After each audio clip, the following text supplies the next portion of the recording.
Shri Venkateswara gold తాకట్టులో ఉన్న మీ బంగారాన్ని విడిపించి కొనబడును. శ్రీ మీడియా ప్రేక్షకులకు స్వాగతం, సుస్వాగతం.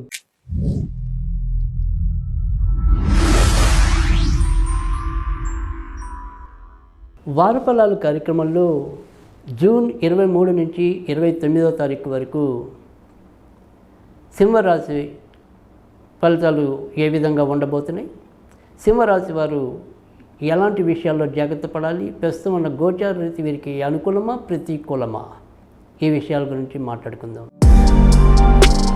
సింహరాశి వారికి అయితే కనుక అర్ధాష్టమ శని అనేది ఉన్నప్పటికీ, సప్తమ స్థానంలో రాహు సంచారం అనేది కొనసాగుతున్నప్పటికీ, మిగతా గ్రహాలన్నీ కూడా కొంతవరకు మేలు చేసే స్థితిలో ఉండటం వల్ల ఎక్కడ ఎలాంటి ఇబ్బంది ఉన్నప్పటికీ కూడా దాని నుంచి బయటకు రావటం అనేది అయితే ఉంటుంది.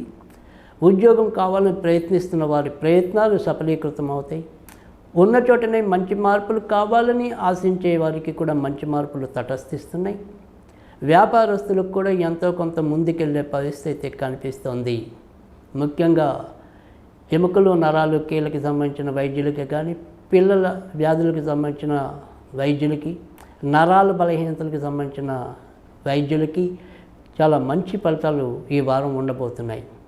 కొత్తగా ఇల్లులు కొనాలన్నా, భూములు కొనాలన్నా వాటికి సంబంధించిన ప్రయత్నాలు అయితే తప్పకుండా చేసుకోవచ్చు. ఇక వివాహ అంశాలకు మాత్రం కొంతవరకు ఏమైనా ప్రస్తుతం ఉన్న లగ్నకేతువు, సప్తమ రాహువు స్థితి వల్ల కొంత ఇబ్బందులు అయితే ఉంటాయి. భార్యాభర్తలకు ఏవైనా సరే వియోగాలు కానీ, విరోధాలు కానీ, తాత్కాలికంగా ఎవరైనా సరే విడివిడిగా ఉండవలసిన పరిస్థితులు కానీ ఎదురు కావచ్చు.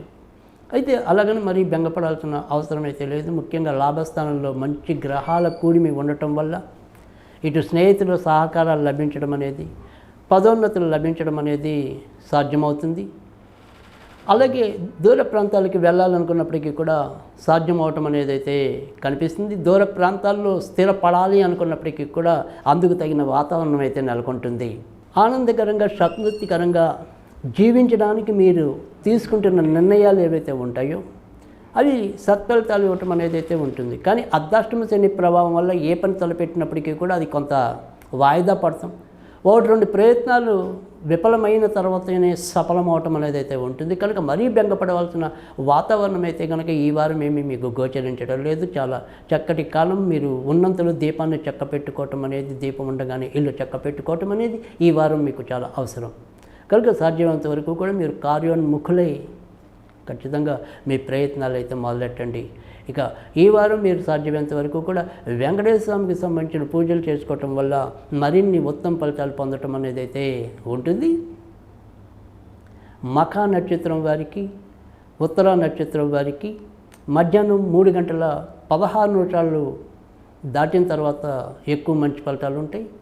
మరి 3 గంటల 16 నిమిషాల లోపు అయితే కనుక పుబ్బా నక్షత్రం వారికి బాగుంటుంది. జూన్ 24వ తారీఖు అయితే మధ్యాహ్నం 12 గంటల 54 నిమిషాల లోపు ఉత్తరా నక్షత్రం, మఖా నక్షత్రం వారికి బాగుంటుంది. తదనంతరం పుబ్బా నక్షత్రం వారికి బాగుంటుంది. జూన్ 25వ తారీఖు అయితే కనుక మరి ఉదయం 10:40 నిమిషాల వరకు పుబ్బా నక్షత్రం వారికి బాగుంటుంది.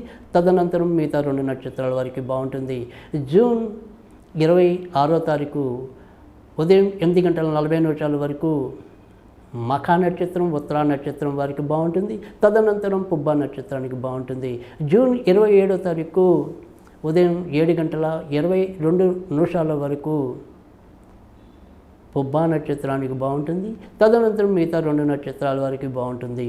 జూన్ 28వ తారీఖు ఉదయం 6 గంటల 35 నిమిషాల వరకు పుబ్బా నక్షత్రానికి తప్ప మిగతా 2 నక్షత్రాల వారికి బాగుంటుంది. తదనంతరం పుబ్బా నక్షత్రానికి బాగుంటుంది.